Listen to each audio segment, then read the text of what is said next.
नदीम की बहन जो है उसने उसी दिन कहा था इसका रिजल्ट तुझे 10 दिन के अंदर अंदर पता चल जाएगा। 3 बंदे गिरफ्तार कर लिए गए हैं, उनमें 2 पुलिस कांस्टेबल ही हैं जो अमीन के भाई हैं। उन्होंने प्लानिंग की थी पहला 2 घंटे घर दे रहा है। मेरी बहन पानी भी मांग रही, उन्हें पानी पाना छोड़ता है। वो दोनों घर में अकेली थी और सजावल है जो अमीन का बेटा है वो कमरे में आया और उसने आते ही नबीला पे फायरिंग की है। ठीक है, उसको बचाने की गरज से जो उसकी बेटी है वो दौड़ी है। जब वो दौड़ी है तो उसने उस पर भी फायर किया। They are trying to play with the evidence with the cooperation of local police. Already जो हमारे पास मुलज़म गिरफ्तार हैं वो भी पुलिस में कांस्टेबल नदीम और तारक। बिस्मिल्लाहिर्रहमानिर्रहीम, मैं हूं आपका मेज़बान साकिब सलीम भट्ट और आप देख रहे हैं एक्सप्रेस न्यूज़ एक्सक्लूसिव। हम मौजूद हैं डयाल गांव के उस घर में जहां पे मां और बेटी को गोलियां मारी गई, जिस जख्मों की ताबन लाते हुए जान भाग हो गई। आइए हम घर के अंदर चलते हैं और फैमिली से बात करते हैं कि वाक़या कैसे रूनुमा हुआ।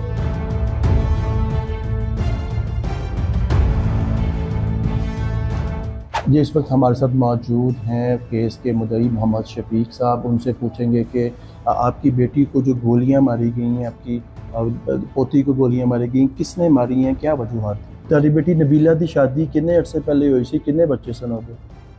3 बच्चे सन, 1 बच्ची।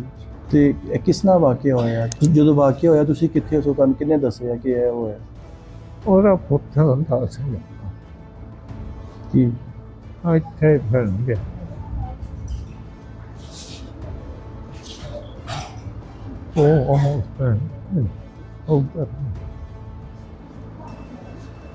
जी नाज़रीन, जैसे कि आपने देखा कि उनसे बात भी नहीं हो पा रही, उनकी अपनी नाज़ों की पली हुई बेटी को गोलियां मार दी गई, जिससे वो मौके पे जाँ बहक हो गई। और वो भी नहीं, नबीला की बेटी जो है वो भी जो है मौके पर दम तोड़ गई। हम उनके बाकी अजीज़ व कारब हैं, हम उनसे जानने की कोशिश करते हैं कि वाक़या क्या था और ये इस तरह ये गोलियां मारने की नौबत क्यों आई। की चाहते हो हुकूमत को, पुलिस को, की चाहते हो, ताड़ी की डिमांड है कि की होए?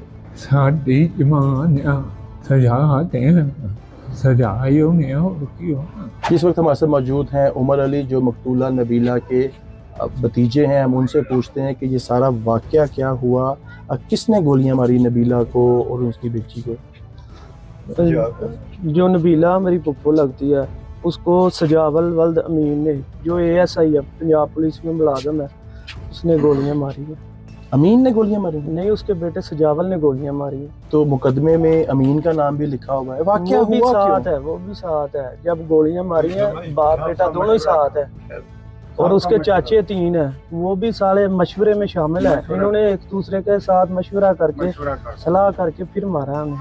तो नबीला की शादी को जो पता लगा फैमिली से काफ़ी साल हो गए, 4 बच्चे थे, 5 बच्चे? 4 बच्चे थे, 4 बेटे हैं, 1 बेटी है। तो इतने सालों की शादी के बाद कत्ल करने की वजूहात क्या बने? ये जब से शादी हुई है ना, हर 6 महीने बाद लड़ाई झगड़े होते हैं, वो मार कूट करके बाहर निकाल देते हैं, फिर सुलह सफाई करके ले जाते हैं।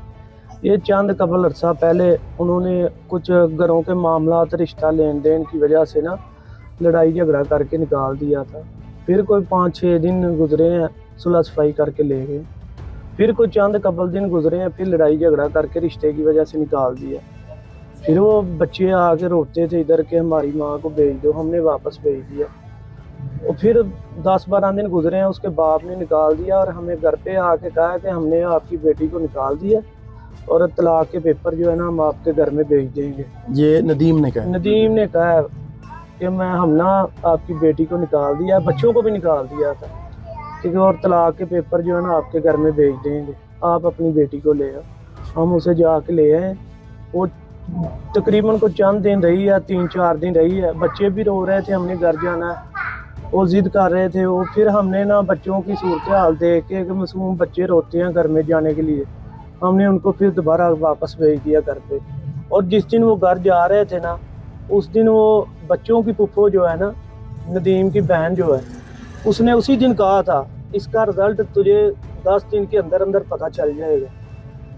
भेज दिया, 10 दिन के अंदर अंदर इसका रिजल्ट पता चल जाएगा। यानी कि मैंने रहने नहीं देनी।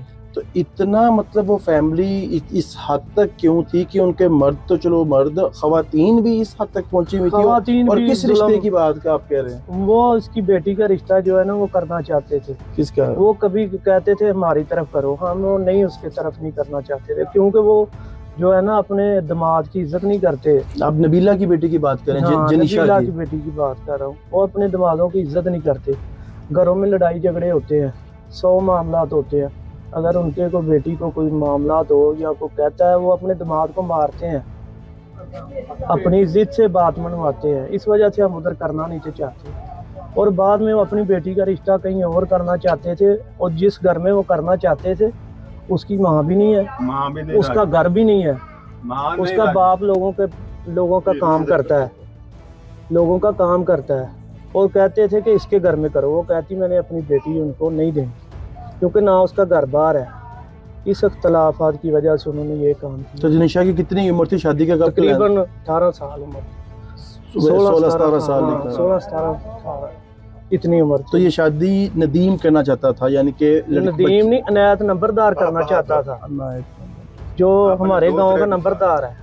वो अपने दोतरे के साथ करना चाहता, और मेरी पुप्पो मानती नहीं थी कि उधर शादी करनी है, कि वो काम नहीं करता, इस वजह काम से नहीं, उनका करता। घर बार ही नहीं है,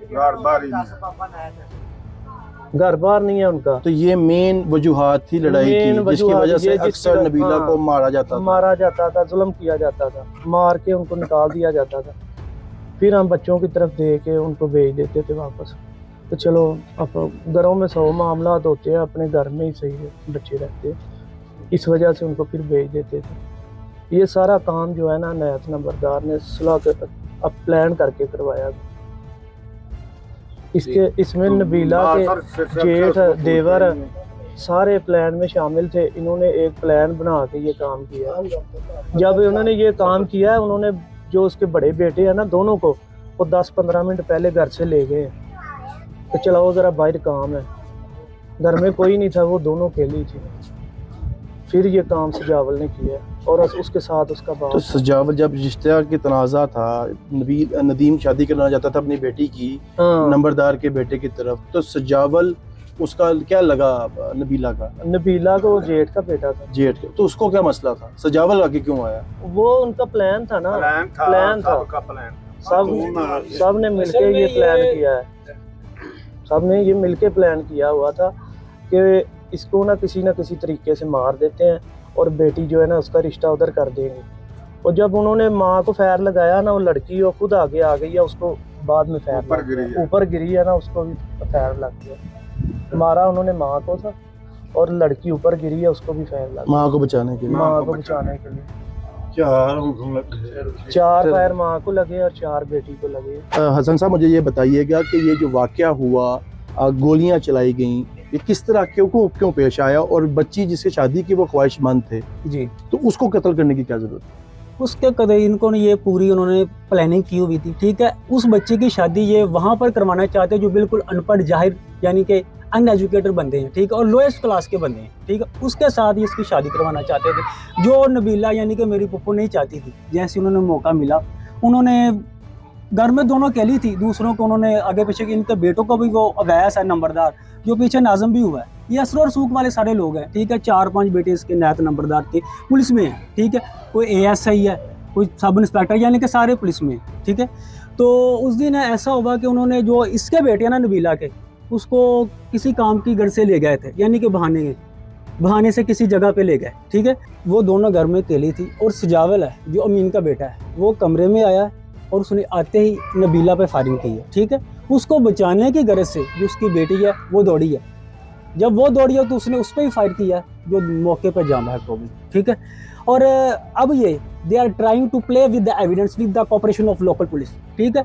ये जो लोकल पुलिस है ना, वो भी इनके साथ मुलव्वस है। अभी 4 घंटे उधर लाशें पड़ी रही, किसी ने आके देखी नहीं, ना उठाई, ठीक है, ना उन्होंने पुलिस को एंट्री करने दी। अभी पता नहीं उसमें क्या पैसे भरे हैं, ये असर और सूख इस्तेमाल किया। मेरी हुकूमत पंजाब से ये गुजारिश है कि हम गरीब लोग हैं, हमें इंसाफ दिलवाया जाए, ठीक है। अभी जो वकूआ हुआ है आपके सामने है, 2 लाशें गिरी हैं, ठीक है, यंग है, बिल्कुल बच्ची भी यंग है, उसकी माँ है, ठीक है। इनको इंसाफ दिलाया जाए, हम तुम्हारी तो ये तमन्ना है, गुजारिश है जी। इस वक्त हमारे साथ मकतूला नबीला के भाई मकबूल मौजूद साथ हैं। हम उनसे पूछते हैं कि मकबूल साहब, आप बताएं कि वाक़े के बाद मुल्ज़मान गिरफ्तारी क्या कहेंगे? नहीं फड़े किसी ने, तेना फड़े गए ने, वो उठे ने, बकाया किसी पुछया ही नहीं। वो तो आप भी सचने वो मुंडे पिंड का लंबरदार है, ਕੱਖ ਨਹੀਂ ਪੁਲਿਸ ਕਰਨ ਡਈ। ਅਮੀਨ ਦੀ ਗੱਲ ਕਰ ਰਹੇ ਤੁਸੀਂ? ਸਾਰਾ ਅਮੀਨ ਦੀ, ਮੇਨ ਵੀ ਪੁਲਿਸ 'ਚ, ਹੋਰ ਵੀ ਉਹਦੇ ਭਾਈ ਪੁਲਿਸ 'ਚ ਨੇ, ਕੋਈ ਉਹਨਾਂ ਨੂੰ ਪੁੱਛਣ ਨਹੀਂ ਦਿਆ। 3-4 ਘੰਟੇ ਉਹ ਘਰ ਪਈਆਂ ਰਹੀਆਂ ਨੇ, ਬਾਅਦ 'ਚ ਪੁਲਿਸ ਆਈ ਆ ਫੇਰ ਪੁੱਛਿਆ ਨੇ। ਪੁਲਿਸ ਵਾਲੇ ਰਿਸ਼ਵਤ ਲੈ ਕੇ ਕੋਈ ਗੱਲਬਾਤ ਨਹੀਂ ਕੀਤੀ। ਕੋਈ ਅਪੀਲ ਸਾਨੂੰ ਇਨਸਾਫ ਹੀ ਅੱਲਾਹ ਤਾਲਾ ਦੇ ਦੇ, ਹਕੂਮਤ ਹੀ ਦੇ ਦੇ, ਅਸਾਂ ਗਰੀਬਾਂ ਕੀ ਕਰਨਾ। ਸਾਰੇ ਭਰਾ ਸਲਾਹ ਕਰਨ ਦੇ ਹਨ ਪਹਿਲਾਂ ਸਾਈਡ ਤੇ ਬੈਠ ਕੇ, ਸਾਨੂੰ ਦੋਵਾਂ ਭਾਈਆਂ ਨੂੰ ਲੈ ਗਏ ਹਨ ਮਨਾਵੇਂ ਨਾਲ, ਪੁੱਪੀਆਂ ਵੀ, ਇਹ ਭਾਈ ਸਾਰੇ ਇਹਨਾਂ ਦੇ ਵਾਲਦ ਵੀ ਸੀ। ਇਹ ਸਾਨੂੰ ਲੈ ਗਏ, ਬੱਕਰਾ ਲੈ ਕੋਈ ਵੇਖ ਕੇ ਲੈ ਆਉਂਦੇ, ਤੇ ਸਾਨੂੰ ਤੇ ਬੱਕਰਿਆਂ ਦਾ ਪਤਾ ਵੀ ਕੋਈ ਨਹੀਂ। ਤੇ ਉੱਥੇ ਜਾ ਕੇ ਬੋਤਲਾਂ ਪੀਂਦਾ ਸੀ, ਨਾਲ ਫੋਨ ਕਰਦਾ ਸੀ ਸਾਈਡ ਤੇ ਹੋ ਕੇ, ਤੇ ਰਸਤੇ 'ਚ ਆ ਕੇ ਆਂਦਾ ਕਤਲ ਹੋ ਗਏ ਨੇ ਤੁਹਾਡੇ, ਕਰਵਾਏ ਵੀ ਇਹਨਾਂ। ਤੇ ਤੁਹਾਨੂੰ ਕਿਹਨੇ ਦੱਸਿਆ ਕਤਲ ਹੋ ਗਏ ਨੇ? ਇਹ ਉਹਨਾਂ ਦੱਸਿਆ ਵੈਸ ਨੇ। ਤੇ ਉਹਨੇ ਹੀ ਤੁਹਾਨੂੰ ਦੱਸਿਆ ਕਿ ਤੁਹਾਡੀ ਹਾਂਜੀ। ਭੈਣ ਨੂੰ ਤੇ ਮਾਂ ਨੂੰ ਗੋਲੀਆਂ ਮਾਰੀਆਂ? ਗੋਲੀਆਂ ਵੱਜੀਆਂ। ਫੇਰ ਕੀ ਹੋਇਆ? ਫੇਰ ਉਹ ਸਾਨੂੰ ਲੈ ਆਏ ਤੇ ਆਂਦੇ ਇਹ ਅੰਨੇ ਸਜਾਵਲ ਨੇ ਤੇ ਮੀਨ ਨੇ ਮਾਰੀਆਂ, ਨਾਲ ਇਹਨਾਂ ਦਾ ਵੀ ਹੱਥ ਆ। ਇਹ ਤੁਹਾਨੂੰ ਕਿਹਨੇ ਕਿਹਾ ਕਿ ਸਜਾਵਲ ਨੇ ਗੋਲੀਆਂ ਮਾਰੀਆਂ? ਇਹ ਮੇਰੇ ਉੱਥੇ ਸਾਰੇ ਕਹਿੰਦਾ। ਤੇ ਜਦੋਂ ਸਜਾਵਲ ਨੇ ਗੋਲੀਆਂ ਮਾਰੀਆਂ, ਚਾਚਾ ਤੁਹਾਡੇ ਨਾਲ ਸੀ, ਤੁਸੀਂ ਕਿਸ ਨਾਲ ਕਹਿੰਦੇ ਕਿ ਤੁਹਾਡੇ ਚਾਚੇ ਨੇ ਕਤਲ ਕੀਤਾ ਹੋਇਆ ਸ਼ਾਮਾਂ ਦੇ ਵਿੱਚ? ਉਹਨਾਂ ਪਲੈਨਿੰਗ ਕੀਤੀ ਸੀ ਪਹਿਲਾਂ, 2 ਘੰਟੇ ਘਰ ਦੇ ਰਹੇ ਹਨ। ਮੇਰੀ ਭੈਣ ਪਾਣੀ ਵੀ ਮੰਗ ਰਹੀ, ਉਹਨਾਂ ਪਾਣੀ ਪਰਾਂ ਸੁੱਟਤਾ ਸੀ ਜਦੋਂ ਗੋਲੀਆਂ ਮਾਰੀਆਂ? ਗੋਲੀਆਂ ਮਾਰੀਆਂ परा गेट से सुटता ही जाके। जी हम इस वक्त हम मौजूद हैं थाना बाटापुर में, हमारे साथ मौजूद हैं SHO बाटापुर अंसर नवाज। हम उनसे पूछते हैं कि वाक़े का मुकदमा दर्ज होने के बाद कितने मुल्ज़मान गिरफ्तारी अमल में आई है और ये सारा वाक़या माजरा क्या है? अस्सलाम वालेकुम जी, कल 15 पे कॉल होती है, उन्होंने कहा है कि फायरिंग हो रही है। जब मौके पे गए हैं तो पता चला है कि नबीला और उसकी बेटी जनीशा को जो ना अमीन जो है ना उसके बेटे ने फायरिंग करके कत्ल कर दिया गया। पुलिस मौके पे गई है, मुद्दई से एप्लीकेशन ली है। मुद्दई ने जो 5 बंदूकों ने एप्लीकेशन मैंने नामजद की है, इसमें पुलिस ने 3 नामजद FIR के मुल्ज़िम नदीम, तारक और अवैध को गिरफ्तार कर लिया है। बाकी के लिए तलाश जो ना वो जारी है और तफ्तीश भी कर रहे हैं। तो ये जो 3 बंदे गिरफ्तार हुए हैं ये कौन हैं? क्योंकि फैमिली के मुताबिक मुल्ज़िम सजावल नामी है, उसने फायरिंग की है जो अमीन का बेटा है। और ये भी सुनने में आ रहा है कि अमीन जो है मुल्ज़िम के वालिद अमीन वो ASI हैं पुलिस डिपार्टमेंट में। इसमें कितनी सदाकत है? जी बिल्कुल, अमीन जो है ना वो पुलिस में ASI, लेकिन कानून से बालातर कोई भी नहीं है। हम कल के रेड कर रहे हैं, इंशाल्लाह उसे पकड़ के शामिल तफ्तीश करेंगे, अगर वो गुनहगार है तो उसे फिक्स करेंगे। फैमिली का ये कहना है कि पुलिस एहलकार है नदीम ASI, जिसकी वजह से वो इन्फ्लुएंस अपना यूज़ करेगा बेटी भाइयों को बचाने के लिए, पुलिस सरगर्म। इसमें कितनी सदाकत है? इसमें कोई सदाकत नहीं। ऑलरेडी जो हमारे पास मुल्ज़िम गिरफ्तार हैं वो भी पुलिस में कांस्टेबल नदीम और तारक, तो उसको भी हम पकड़ के शामिल तफ्तीश करेंगे और जो गुनहगार है वो फिक्स कर देंगे। और मरकज़ी मुल्ज़िम की गिरफ्तारी के लिए उसके लिए टीम तश्कील कर दी है, रात को भी रेड की यहाँ पे, फिर इंशाल्लाह गिरफ्तार करेंगे। जी नाज़रीन, जैसे कि आपने सुना कि पुलिस का ये कहना है कि फैमिली का ये तासुर जा रहा था जहन में, उनको खदशात है कि पुलिस एहलकार है अब मरकज़ी मुल्ज़िम सजावल के वालिद अमीन जो ASI हैं इन्वेस्टिगेशन ब्रांच में, कि शायद वो असर रसूख इस्तेमाल करते हुए बचे। तो इस पर पुलिस का ये मौक़िफ़ स्ट्रेट फॉरवर्ड है कि 2 जो मुल्ज़मान हैं, 3 बंदे गिरफ़्तार कर लिए गए हैं, उनमें 2 पुलिस कांस्टेबल ही हैं जो अमीन के भाई हैं। टोटल 4 भाई पुलिस डिपार्टमेंट में जो है सर्विंग ड्यूटी दे रहे थे, जिनमें अमीन जो है वो ASI था। उन्होंने कहा कि कानून से बालातर कोई नहीं है। अमीन और सजावल की गिरफ्तारी के लिए छापे मारे जा रहे हैं, जो अभी तक गिरफ्तार नहीं हुए, लेकिन इनको बहुत जल्द गिरफ्तार कर लिया जाएगा।